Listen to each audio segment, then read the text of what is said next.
Well, lads, today is something a little bit different. Today's going to be a sort of Season 6 wrap-up / review because this game's dead at the moment, so I've nothing else better to do. So, yeah, first of all, I want you guys just to let me know down in the comments right now.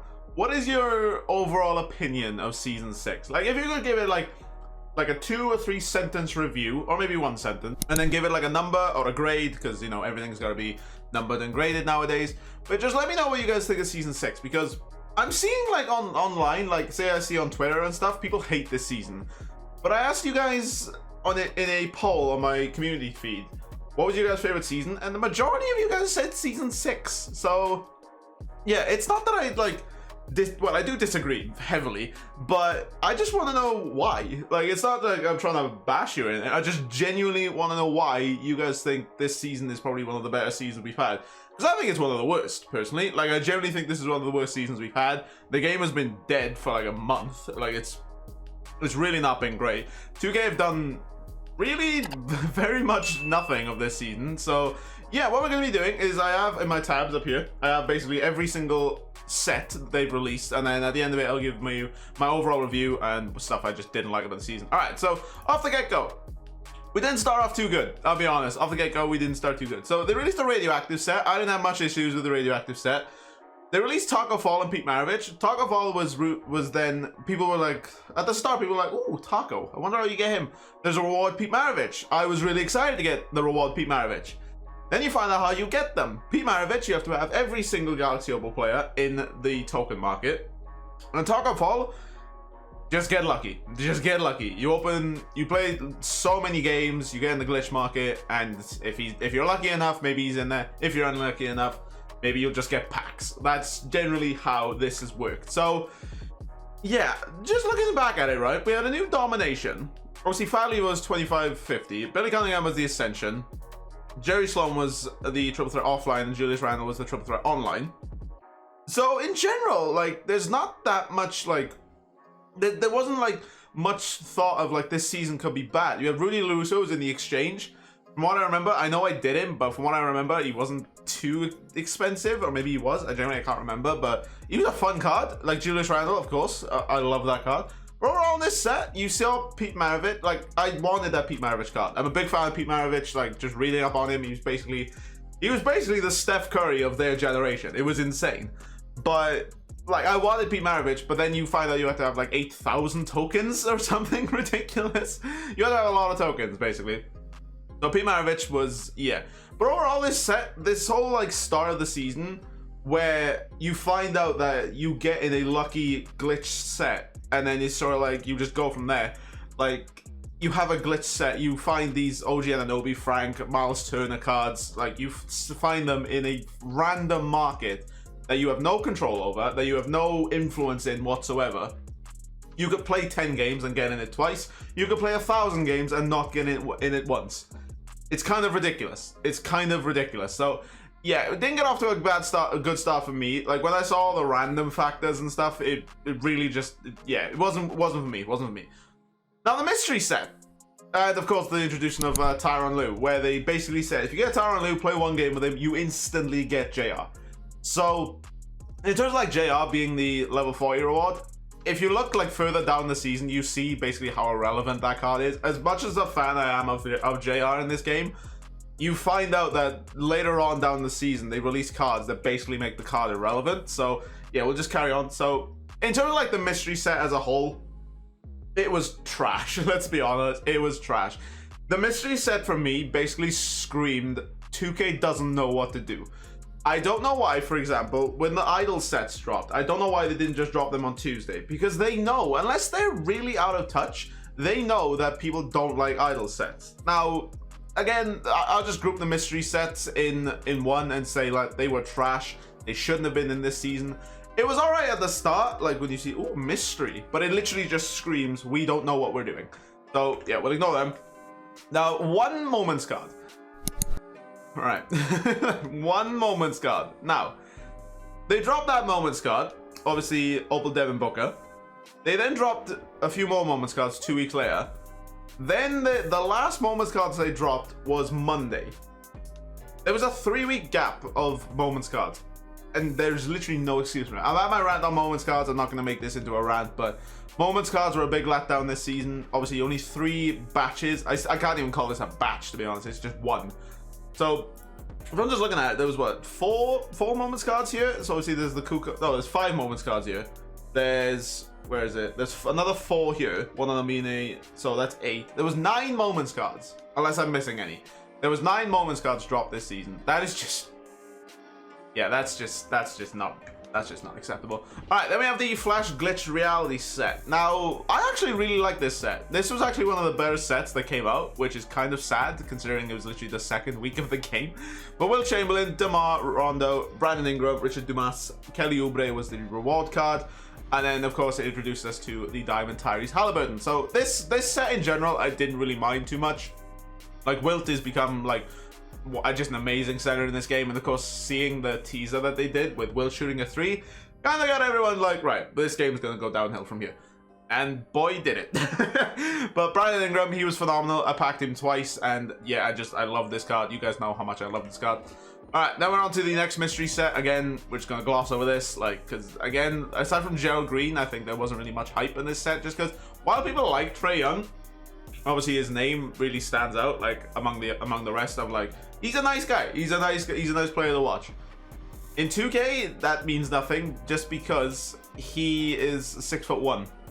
So you can have fun with him, but if he matches up against another tall point guard, he's kind of screwed. So yeah, another mystery set down. Now, Daddy Ferry. Again, it's another RNG thing that 2K added to the game. Obviously, the Triple Threat Offlines thing's been in since 2K20. And then this season, they just ramped up the RNG with the glitch market, the Triple Threat Offline, the Triple Threat Online, them adding the events, the weekend events that they did, where they added like MJ and Will Chamberlain into the Triple Threat Online offline boards. Now, while that was a really good event, I will say that was a very good event, 2K also, while they caught a W, they also caught an L because no one, I saw like maybe 2 or 3 people pull like the big card of that weekend. I saw Legs pull Dartmouth and Michael Jordan. I didn't see anyone else pull Dartmouth and Michael Jordan. I didn't see anyone pull Danny Ferry when he was on Triple Threat Online boards. I didn't even see him on the boards. So yeah, there's another one with their W's and L's. But overall, this Danny Ferry is still one of the best cards in the game. If you got him, awesome. If you don't have him, there's probably a card in the game right now that's not as good, but it's definitely similar. So we'll move on from there.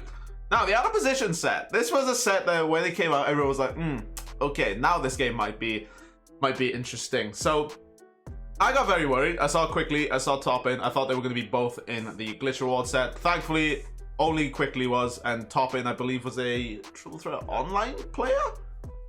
I can't remember. What? Oh no, Top-In was the... Oh, this is the set where you had like win 15 like unlimited games, play 10 limited, and all that, etc. So this actual event was good. I enjoyed this event. It got me to play Unlimited, which not many things do get me to play Unlimited. So yeah, win 15 games with Unlimited, get to this Paul Millsap. Apart from that, like, this set was really good. Kevin Durant's still in my team. Grant Hill's still in my team. Kobe Bryant, he's still really expensive in the auction house. Chris Webber's still one of the best budget point guards in the game. No real issue with this set. Joakim Noah at point guard. I like these silly cards. I like, obviously, Joakim Noah at point guard, while he is tall, he's an amethyst. So he's not going to be overly overpowered, so to speak. Obviously, it's going to be annoying, but obviously, LaMelo Ball, a power forward as well. Still one of the best budget cards in the game. But overall, I really enjoyed this set, to be honest. I really did enjoy this set. I really wanted Kobe Bryant, but I ended up getting Grant Hill, just because Grant Hill was just better. And because it was Kobe Bryant's name, obviously that spiked his price a little bit. But yeah, overall, really enjoyed this set. Again, moments cards. They dropped 2 Jason Tatum moments cards. I only just realized that. Oh, 2K, there are over 400 NBA players, and you decide to pick the same person in back-to-back drops. All right, on to the next one. Just mystery cards. Yeah, we'll just move on from here. From what I heard, actually, Chris Mullin wasn't actually too bad. But again, it just screams we don't know what we're doing. So mystery packs or whatever, mystery card packs or whatever. They released Ron Harper in Triple Threat Online. Now, I wasn't a massive fan of this card. I heard other people were somewhat fans of this card, but again, I wasn't a massive fan of it. This dropped, I think, on a Wednesday, so. Yeah, it breathed life in the mode, you could say. Now, yeah, this is where, yeah. Now, I was happy. Like, I saw Carmelo Anthony. I was happy. I'm not gonna lie. We saw Jared Culver. Obviously, he lost out to Obi Top. Was it Obi Toppin? No, was it Julius Randle? No, it was Obi Toppin. Oh yeah, I completely forgot this tournament thing existed. So they dropped Jared Culver. Now, people thought that you would have a decent way of getting him, but no, he's in the glitch market. So it's another RNG card.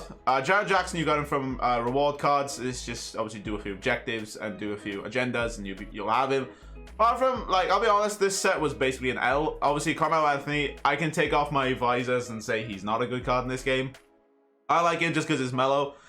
But apart from that, this set was a big fat L, and it basically gave a quick downward spiral to the rest of the mode for the rest of the season.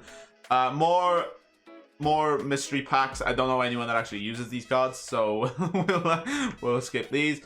Warp Reality. Now, while I like this set, obviously it's completely changed how people play this game mode, just because Ben Simmons point guard. It's just yeah. There are a lot of good budget cards in this set. Like Kyle Kuzma's good, Rudy Gay's good, Penny Hardaway's really good. Obviously their budget in terms of like their 50 to 60 to 70k.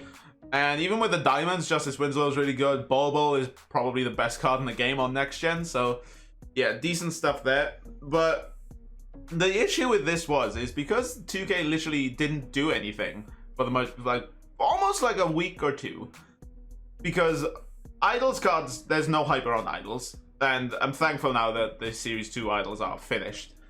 But there was literally no hype for this set at all. So while this was a really good set in ways of like, if you don't want the game mode ruined, obviously this isn't a good set. But in terms of like how good the cards are, it's a very good set. And the Bobby Jones exchange was a really good idea. So hopefully we see more of that 2K, please. But apart from that, just yeah, there was just no hype around this set, just because a lot of people just stopped playing the game just because of the last like week or two. Moving on, we have more mystery players. Just yeah, another idol set. Now this. When this card dropped and it was revealed that it was Ralph Sampson to lock in every single, well, not every single, but you know, the big idols players, everyone was kind of just like, oh, no, thank you. The main card was Westbrook. Now, there's really no hype on this Westbrook. How Blake Griffin is cheaper than Westbrook is beyond me. John Collins was another glitch reward card, also in the glitch market, so that's kind of, you know. Ruby was really good. Marquise Johnson, I don't know anyone that uses Marquise Johnson. Trevor Ariza, really good budget card, as well as JaVale McGee. Norman Powell, I actually love, because I did a pack and play with him, and I managed to pull him, and he was actually really good. So there's that one. But this Ralph Sampson, you could say, is a perfect encapsulation of this entire season, and it was just a big letdown, to be honest. Off the get-go, I knew I wasn't gonna like this season, and the amount of like, just the amount of randomness, the amount of RNG that was in this set, that was just around this season, just really turned me off this season, so we'll get rid of this. And the final drop on Monday was actually quite decent. They actually dropped more moments cards. They pretty much killed off the collector level Jason Tatum, because just unless he's got 69 Hoff badges, why, or like all of these badges Hoff? And to be fair, when are we getting that card? We are in May currently. There are 4 months left of this game, and we're in May. And I think the most cards people have at the moment is around 3,300. Now, unless Season 7 is like a historic set that they add like 400, 500 new historic players, I don't know how. Obviously, we are doing new Domination. So obviously, that might be Season 8. But I don't know how 2K go about doing this season, like the next season. I don't know how they go about. It seems like there's just no planning at all. Like, they just said 4,000 cards for Jason Tatum. Now, on my game currently, I have 2,400 cards. There's literally no reason to go get that Jason Tatum. The only reason I can see there being a Jason Tatum that is worth going is if it teases something in 2K22. For example, a new card type, a new card tier that potentially gets you something in 2K22. For example, you get 4,000 cards, you get this Jason Tatum, it's revealed Jason Tatum's the cover athlete of the next game, and you get a, I don't know, an Amethyst Jason Tatum for the start of next season. Obviously, Amethysts mean a lot more at the start of a season, or the start of a new game, obviously. Or maybe a Diamond, because obviously Diamonds are, like, remember that Larry Bird that was going for, like, almost, what was it, 40, 50,000 MT?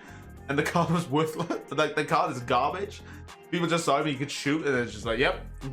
But I don't know what 2K can do to push people now to get Jason Tatum when this one's in the set. You can basically go sell off, like, say I have 2,400 cards. I know I can sell off like 300 of those cards and afford this moment's Jason Tatum if I really wanted to. But, like, yeah, I don't get 2K's end goal of this. Obviously, Kevin Porter Jr., really solid card. A free Kyle Lowry in a locker code, as well as Tony Kukoc, who was basically an easy grind to get a free Galaxy Opal, which, granted 2K, thank you.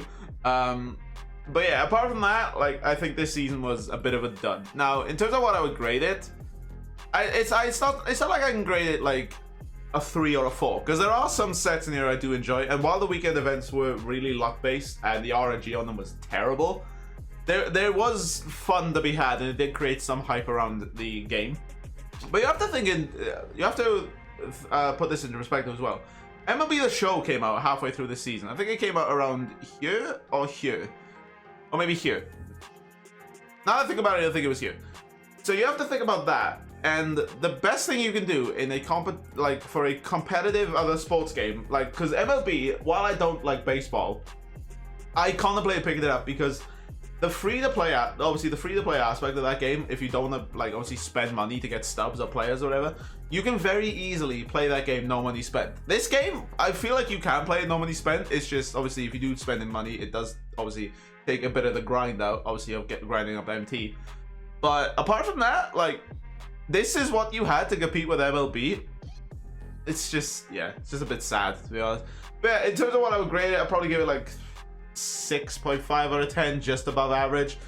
Now, actually no, it'd probably be like a 5, to be honest, about average. Because while there were good spots of this season, there were definitely low points in terms of like the amount of RNG that was in the mode. Like, I don't know what 2K likes just see it as player retention, like, because I know player retention is like a big thing, but I'd argue there's a fine line between wanting player retention by confusing and frustrating your player base to the point where they just don't play the game and just leave the mode. So I think there's a fine line between that. I think 2K are teetering just over the line, because I know a lot of people did grind this season to get some of the cards. Like, there's some people that have played over 1,000 games to get Danny Ferry and still don't have him. So, like, they've definitely got the time aspect out of those people, but whether those people will stick around for much longer if 2K keep doing this is another thing. There's only so much 2K can test people's patience, and I think people's patience with this game are slowly running out, because the 5v5 game mode is garbage. While Triple Threat Online was, you know, a good... Like, it was good. Triple Threat Online, they've added a lot of packs in. Like, I liked the Triple Threat Online aspect, because there's packs everywhere in the mode now. But there's not much to do in this game right now, and that's the case, I know, with a lot of the new seasons that are a lot of, like, when it comes to the end of a season, I know that the game just dies for like a week. But I think 2K could do a lot better than what they are doing. Like, give us just something. Like, give us, like, I don't know, like another limited event. Like, I recorded this after the content time, and there's literally been nothing. There's nothing been added to the game. Just give us like a limited time event, 2K. Just give us something. It won't kill you to, like, give us, like, I don't know, ×2 for all your MT that you earn in Triple Threat Online, or 1.5 times the amount of MT you earn in Triple Threat Online. Just give us something. Like, it doesn't take a lot just to write some texture and change a few numbers in the multiplier. Like, that's just me, boys. So thank you guys for watching. If you guys have enjoyed, please smash like on the video. It does help the channel out a ton. I see you guys all later, and yeah, hopefully season 7's is better. And peace. I want to give a massive shout out to channel members: Ants, Waze, Hans, Lewis, Wallow, Casey, Magic Magpie, Michael, Mario, Kia, Hammer, Jack, Lindsay, and Josh's mum. Thank you guys so much for all your support.